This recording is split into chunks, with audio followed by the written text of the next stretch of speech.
Assalamualaikum semua anak-anak cikgu. Okay, berjumpa kita lagi pada hari ini. Hari ini cikgu akan sambung lagi pembelajaran kita di topik 1.2 iaitu bentuk pemilikan perniagaan. So, apa yang kita nak pelajari pada hari ini adalah berkaitan tentang pemilikan perniagaan yang ketiga iaitu syarikat berhad. Kalau anak-anak dah tengok video sebelum ini, cikgu dah menerangkan tentang milikan tunggal dan juga perkongsian. So, pada hari ini cikgu akan meneruskan lagi sesi kita yang ketiga iaitu berkaitan dengan syarikat berhad.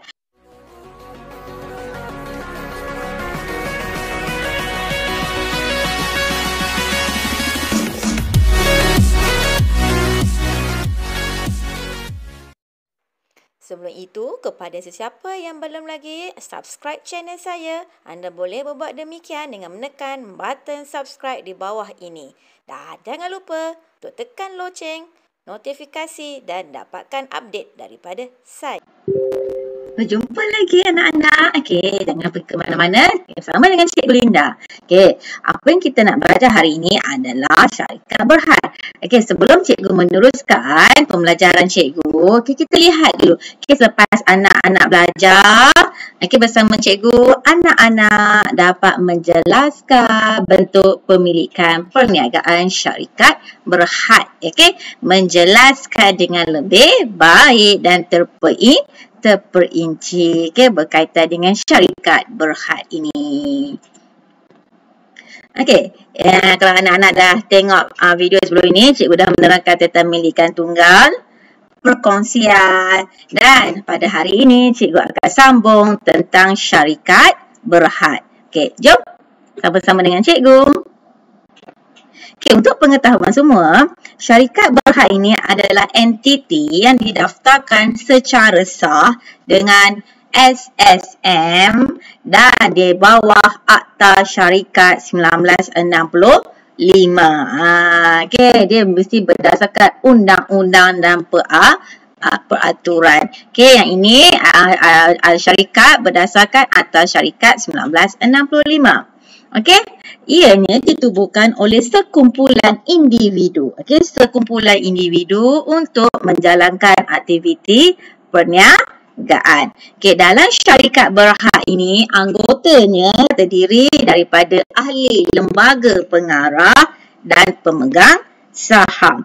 So dalam syarikat, sama ada sendian berhad ke ataupun syarikat awam berhad, ada lembaga pengarah. So lembaga pengarah ni orang yang paling tinggi jawatan dia, kedudukan dia, orang yang paling atas. Dan kenapa ada pemegang saham? Pemegang saham inilah yang akan menyumbangkan modal. Beli saham kemudian menyumbangkan modal untuk memastikan syarikat ini dapat beroperasi, dapat berjalan dengan lancar. Anak-anak? Inilah ahli lembaga pengarah. Ahli lembaga pengarah di dalam syarikat berhad mesti ada ahli lembaga pengarah dan juga pemegang saham. Kita tengok dulu apa yang dikatakan ahli lembaga pengarah ini. Ahli lembaga pengarah yang paling kanan, kedudukan dia, dia akan dilantik sebagai pengarah urusan syarikat. Maksudnya dia ke kanan. Dia adalah yang paling tinggi, paling senior. Kemudian ahli lembaga yang lain pula adalah terdiri daripada pengarah eksekutif.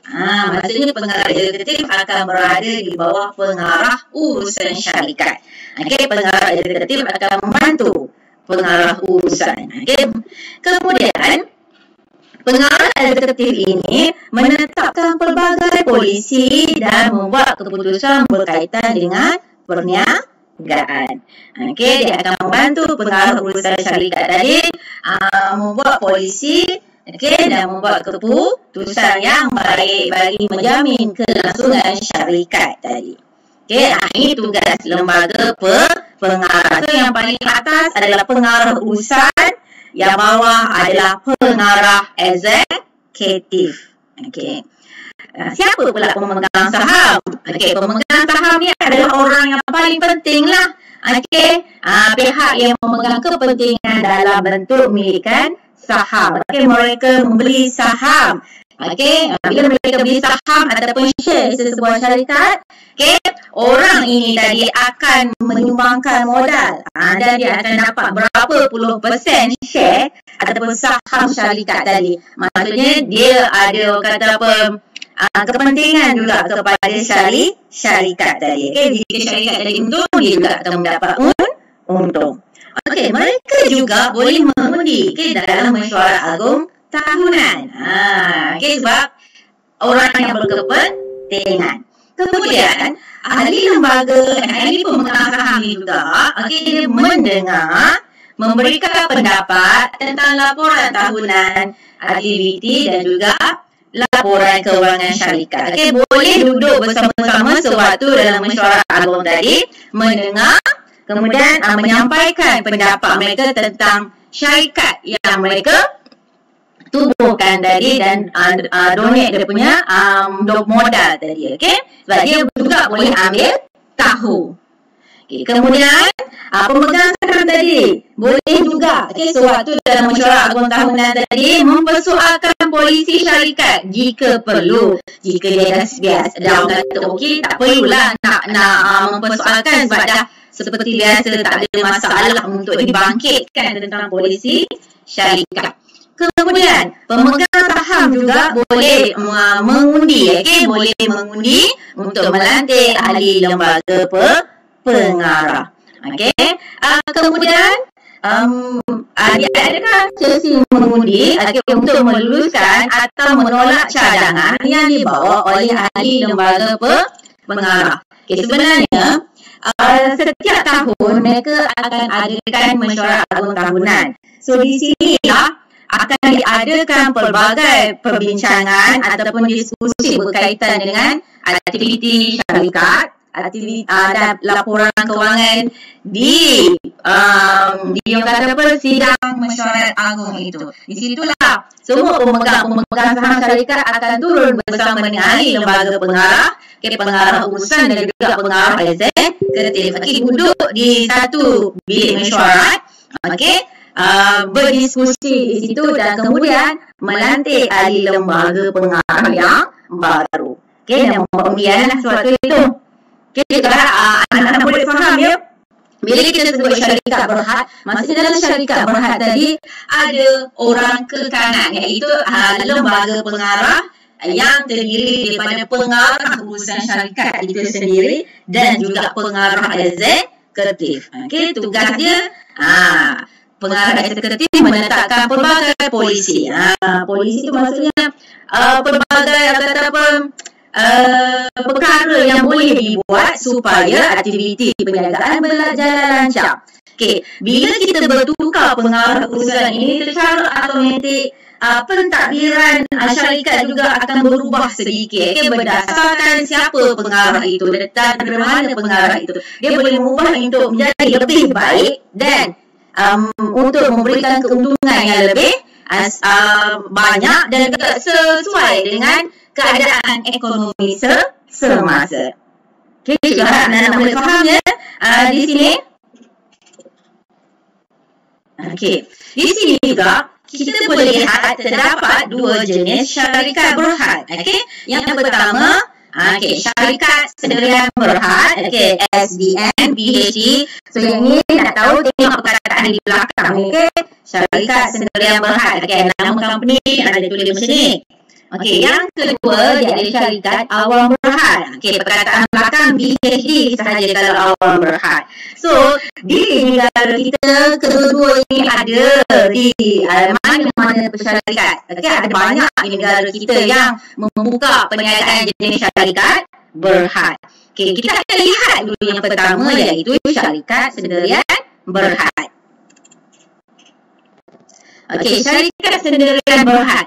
Apa itu syarikat sendirian berhad? Anak-anak cikgu tahu tak? Apa yang dikatakan syarikat sendirian berhad ni? Jom. Sebenarnya syarikat sendirian berhad ni dia lebih kecil daripada syarikat awam berhad. Kalau syarikat awam berhad ni dia boleh dapat pemegang share ramai, dia open. Dia tak ada had, siapa pun boleh menyumbang modal. Siapa pun boleh beli saham dengan syarikat itu. Tetapi bagi syarikat sedia berhad, dia ada had yang ditetapkan. Okey, so dekat sini lebih kecil, dia punya pentadbiran dia, skop dia lebih kecil berbanding dengan syarikat awam berhad. Okey, dia mesti ada 2 orang pemegang saham minimal lah. Okey, sekurang-kurangnya 2 orang pemegang saham. Pemegang saham tadi orang yang berkepentingan yang membeli saham di syarikat dia, okay, untuk mendapatkan modal, menyumbangkan modal kepada syarikat tadi. Okey, pemegang saham tadi terdiri daripada ahli keluarga dia sendiri ataupun rakan-rakan yang paling rapat untuk bersama-sama membuka perniagaan bersama dengan si A tadi. Okey, so dekat sini, di sini pemegang saham adalah orang terdekat dengan kita. Okey, sebab kita trusted dia, so kita sudi untuk menyumbangkan beli saham dan menyumbangkan modal. So kita akan jadi pemegang saham kepada syarikat tadi. Kita tengok contoh macam mana nak kenal perniagaan yang bernama Sendirian Berhad. So, anak-anak bila tengok logo atau papan tanda perniagaan, anak-anak selalu keluar jalan kan sebelum ini, sebelum COVID, anak-anak boleh nampak kat sini. Okay? Perkataan belakang ini adalah macam ni. Ada perkataan Sendirian Berhad. Bila perkataan belakang Sendirian Berhad, ya kita tahu syarikat ini adalah sebuah syarikat berhad, tapi jenis dia ialah syarikat Sendirian Berhad. Pemegang saham adalah orang yang rapat dengan kita, iaitu ahli keluarga kita, saudara mara kita ataupun sahabat handai kita. Okey, dia tidak ramai. Pemegang saham dia tidak ramai. Kita tengok yang kedua. Okey, yang kedua, okey, dia pernah tengok kan di Herbs Holdings Malaysia Sendirian Berhad. Kenapa Malaysia? Maksudnya Dirham ini hanya berdaftar di Malaysia saja, hanya untuk berada di Malaysia. Okey, Malaysia Sendirian Berhad. Okey, ini dah terkenal ni. Tu tengok namanya, okey, Sendirian Berhad. Okey, seterusnya okey, Siti Nurhaliza Production Malaysia Sendirian Berhad. Siti Nurhaliza Production. Okay, ada buat keluarkan production lagu kan. Buat lagu kan, kalau tak salah cikgu company ni. Okey, Sendirian Berhad. So, siapa yang menjadi pemegang saham? Ahli keluarga sendiri ataupun rakan-rakan Datuk Siti Nurhaliza. Okey, yang terakhir, contoh yang terakhir, yes, Westlink Travel Service Sendirian Berhad. Ni company pelancongan. Ataupun agensi pelancongan lah. Okey, nampak perkataan Sendirian Berhad. So sebenarnya ada banyak company di Malaysia ni yang menggunakan perkataan Sendirian Berhad. Kena rajin tengok pada papan perniagaan. Okey. Seterusnya, ciri-ciri syarikat Sendirian Berhad ni ada banyak yang anak-anak. Yang ini yang membuatkan sukar nak ingat sebenarnya. Okey, syarikat Sendirian Berhad, ciri-cirinya yang pertama, dia mesti ada akta. Mesti mengikut akta syarikat 1965. Mesti berdaftar. Tak berdaftar, yes, tanggunglah risiko. Okey, ahli syarikat Sendirian Berhad 2 hingga 50 orang. Okey, 2 hingga 50 orang. Okey, dia terdiri daripada tadi lah kita kata family ataupun saudara mara ataupun rakan-rakan. Saham syarikat ini tidak boleh diniagakan di bursa saham. So, company Sendirian Berhad takkan ada nama syarikat dia di bursa saham, sama ada dia board utama ataupun board kedua. Okey, pindah milik saham boleh dilakukan sekiranya mendapat kebenaran ahli lembaga pengarah. Okay, walaupun dia adalah orang kata sahabat andai atau saudara mara, tetapi mesti mendapat kelulusan ahli lembaga pengarah. Okay, tak boleh nak pindah milik sesuka hati sebab termaktub dalam perjanjian. Kemudian dia kata mudah mendapatkan modal yang besar. Kenapa mudah dapat modal yang besar? Sebab ni tadi, dia berkait. Sebab ahli dia ramai. Okay, bila ramai mungkin bila ada seorang yang mampu menyumbangkan modal yang banyak ataupun 2-3 orang yang mampu menyumbangkan modal dengan lebih banyak. Semudah nak dapat modal yang besar. Kemudian, kita kalau dapat modal tambahan tadi, yes, kena terbitkan share. Apa share? Share hari tu cikgu dah ajarkan saham. Juallah saham tadi. Okay, saham syarikat 100% betul tak? Okay, kalau kita 50%, okay, 50% lagi jual lah kepada saudara kita ataupun sahabat anda kita. Tapi anda kata kita nak lebih saham tadi, anda kata kita nak 70%, kita ambil 70%, 30% lagi kita jual untuk mendapatkan modal tambahan kita buat share atau saham. Okay, ni pemegang saham menanggung liability terhad. Okay, di mana maksudnya dekat sini dia hanya rugi setakat modal yang dilaburkan sahaja. Okay, kalau dia melabur 10,000, 10,000 je lah modal dia sebab dia tidak akan melibatkan harta peribadi. Tetapi jika dia muflis, pemegang share hilang modal yang dilaburkan. Jika dia muflis ya, jika orang tu tadi pemegang saham tadi tu muflis, share dia tadi akan hilang. Okay, harta peribadi tak guna sebab dia dah adalah liability terhad, dia tak kusik, dia setakat modal yang dilaburkan sahaja. Kemudian yang terakhir, pemegang saham terbesar berhak untuk mengawal operasi syarikat. Okay, katakan tadi Ali membuka syarikat makanan. Okay, kemudian saham yang dia ada 70%. Bila saham dia lagi besar 70%, maka dia berhak untuk kontrol syarikat tadi. Okay, 30% tadi dia jual kepada sahabat anda ya, atau kepada orang terdekat, ahli keluarga dia untuk dapatkan share supaya dapat modal tambahan. So dia boleh kontrol syarikat tu. Tapi jika CB saham dia ada 50%, kemudian dia jual pula kepada orang lain 20%, 10%, maka dia masih lagi mengungguli 50% saham tadi, maka dia boleh lagi mengawal syarikat dia. Okay, terima kasih anda dapat faham ya ciri-ciri syarikat sedia berhad. Sekarang kita tengok pula kepada kelebihan dan kekurangan. Okay, kelebihan dia, sebab tadi kita ada ahli adalah 2 hingga 50 orang, maka bila kita ramai ahli, maka modal kita akan dapat lagi besar melalui terbitan share. Kita boleh jual saham kita kepada pemegang saham yang lain. Okay, kemudian yang untuk yang lainnya ialah kita dapat menanggung liability terhad. Okay, apa maksud liability terhad tadi? Cikgu dah ulang kan. Okay, jika dia melabur setakat modal dia sahaja, dia bertanggung rugi setakat modal sahaja. So dia tidak akan melibatkan aset peribadi.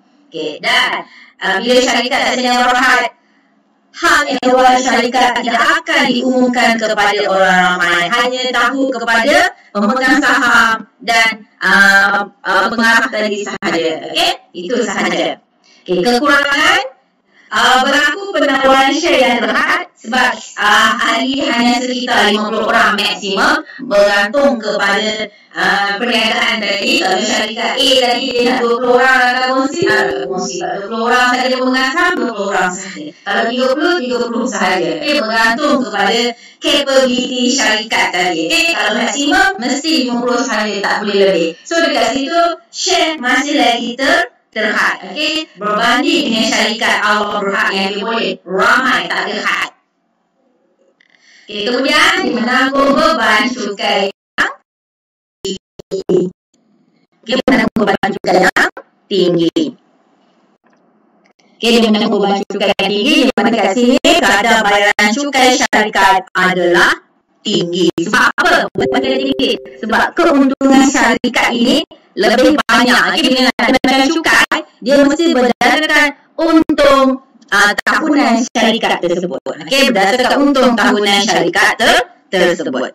Okey, yang ketiga, share tidak boleh dipindah sesuka hati atau secara bebas. Bila kita nak tukar share, kita mesti dapat kelulusan daripada lembaga pengarah. Kita takut nanti, berlaku macam tadi lah, kita takut apa? Dia dapat share lebih, dia akan jadi ketua. Padahal yang itu syarikat yang menyumbangkan modal banyak orang lain. Okey. Boleh bezakan anak cikgu kelebihan dan kekurangan syarikat sendirian berhad. Juga harap anak-anak boleh bezakan yang awal ini. Syarikat sendirian berhad. Okey. Siapa yang terlibat dalam syarikat sendirian berhad ini? Okey, apa kelebihan dan kekurangan? Dan apakah contoh-contoh syarikat sendirian berhad?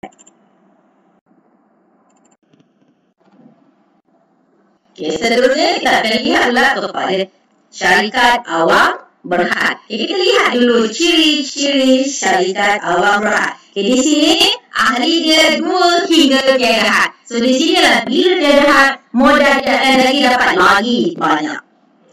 Yang beza dekat sini, saham boleh diniagakan di bursa saham. Okay, sama ada dia nak duduk dekat main board, okay, ataupun papan utama ataupun papan kedua. Terkisah, tapi dia boleh masuk dalam bursa saham Malaysia. Okay. Kemudian, nombor 3 kat sini. Okay. Pemegang saham asal menanggung risiko kehilangan kawalan syarikatnya jika terdapat pembelian saham dalam kuantiti yang besar oleh pihak tertentu, okay, dalam usaha untuk mengambil alih syarikat daripada pemegang saham yang asal. Di sini, sebab tu kita kata saham tadi, jika CA tadi dah pegang 70%, okay, nak dapatkan orang lain pula nak dapatkan lagi syarikat itu, dia kena beli saham daripada pemegang asal tadi dengan kuantiti yang banyak, barulah dia boleh ambil alih syarikat tu. Okey, bila syarikat itu pegawai A tadi saham dia banyak, dia boleh kontrol syarikat. Tapi macam mana CB nak ambil? So, bila CB nak ambil syarikat ini, CB tadi kena membeli saham daripada CA tadi. Okey, kena menunjukkan peratus share atau saham dia lebih besar nilai daripada CA. Barulah dia boleh membeli syarikat tadi. Okey, kalau 50-50, A dan B 50-50, no, tak boleh.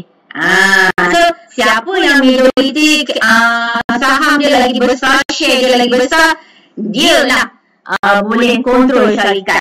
Okey, macam tu maksudnya dia nak menanggung risiko kehilangan syarikat. So B kena menguasai saham syarikat itu dengan lebih banyak, barulah lembaga pengarah akan bertukar, okay, kepada siapa yang menguasai saham yang lagi banyak.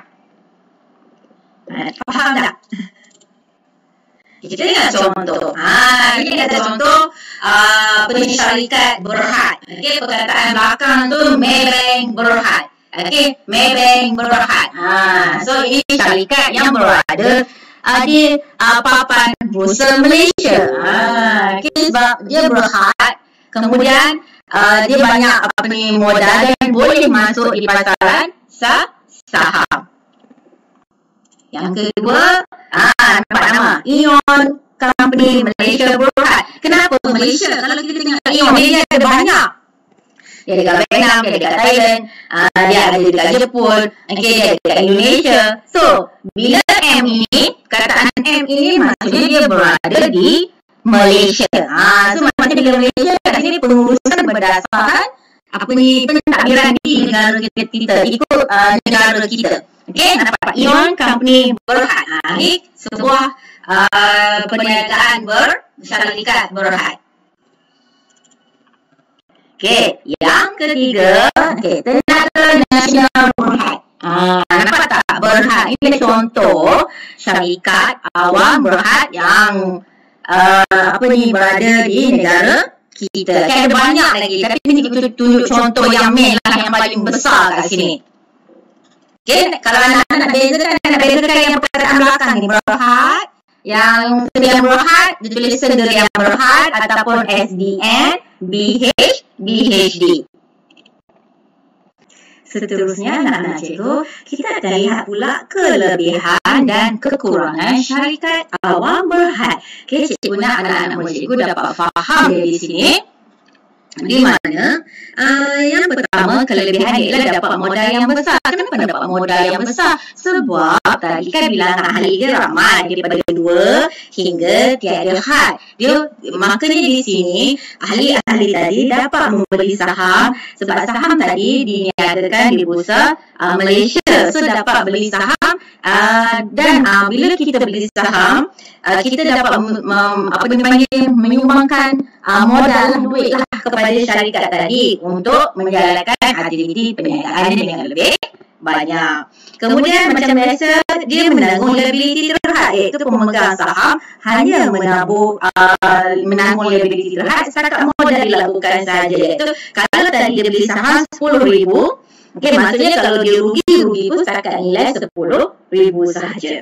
Kemudian di sini kita dapat menikmati ekonomi bilangan di mana syarikat tadi boleh menjalankan perniagaan besar-besaran kerana adanya modal yang lebih besar, ataupun selain dia buat aktiviti main utama, dia juga boleh menjalankan aktiviti yang kedua.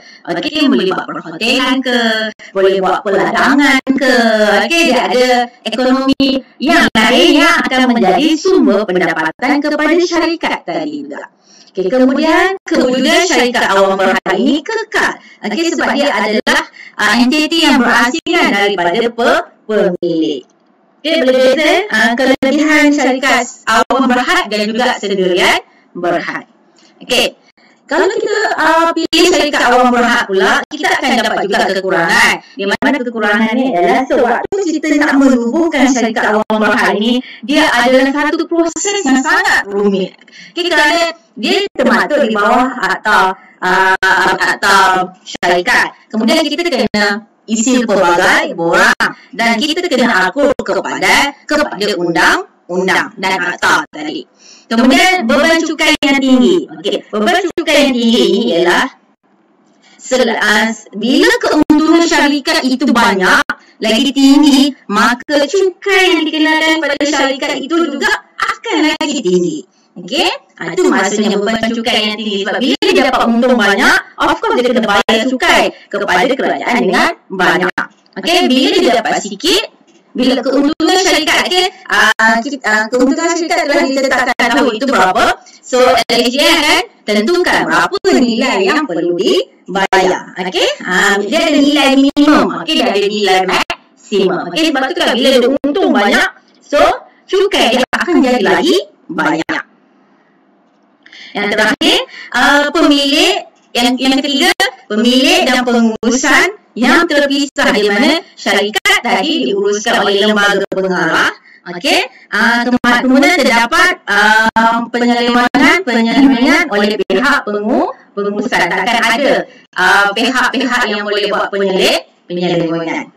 Okey, kemudian tak ada rahsia. So dekat sini segala maklumat syarikat ataupun keuntungan syarikat, okey, laporan kewangan itu, okey, maklumat kewangan maksudnya kalau tahunan dia kena diumumkan kepada orang ramai. Okey, kalau kita tengok bank berhad, bank berhad lah, BSN, Maybank, Penghojong Bank. Okey, kalau kita masuk dalam bank tu, kalau kita perhatikan di besar dia ataupun skrin dia akan paparkan laporan kewangan dia, apakah aktiviti tahunan dia, daripada mana sumber pendapatan dia, berapa nilai yang dia laburkan, berapa nilai yang dia dapat. Okey, sebab dia adalah sebuah syarikat awam berhad, maka segala maklumat kewangan dia, laporan kewangan dia pada tahun tersebut, dia perlu announcekan, dia perlu dedahkan kepada orang ramai supaya orang ramai dapat tahu. Sebab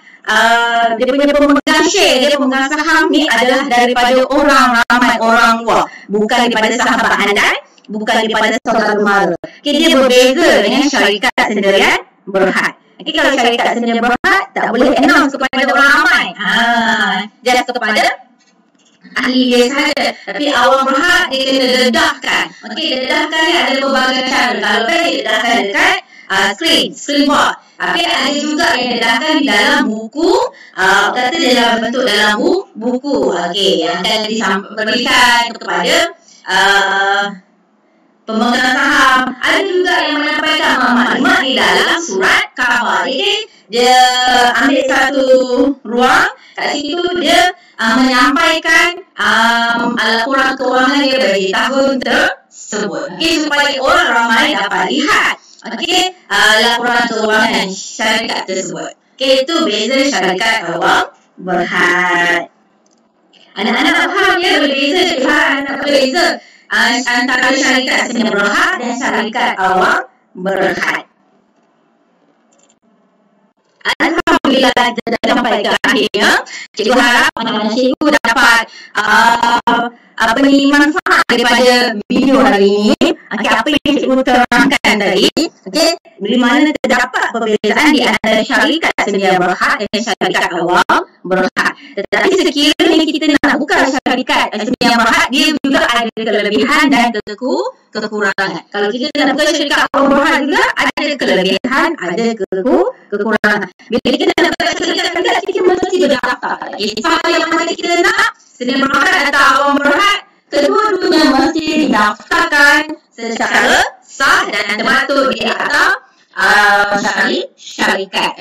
So anak-anak kena ingat, dia adalah sebuah entiti yang perniagaan yang kita kena ikut undang-undang. Okey, so dalam syarikat berhad, ingat mesti ada lembaga pengarah dan juga pemegang saham. Okey, cikgu harap anak-anak boleh ingat apa yang cikgu terangkan. Kita jumpa lagi pada sesi yang akan datang. Jadi kita akan sambung lagi bahagian yang terakhir, iaitu kooperatif pula. Okey, jumpa lagi. Bye. Assalamualaikum.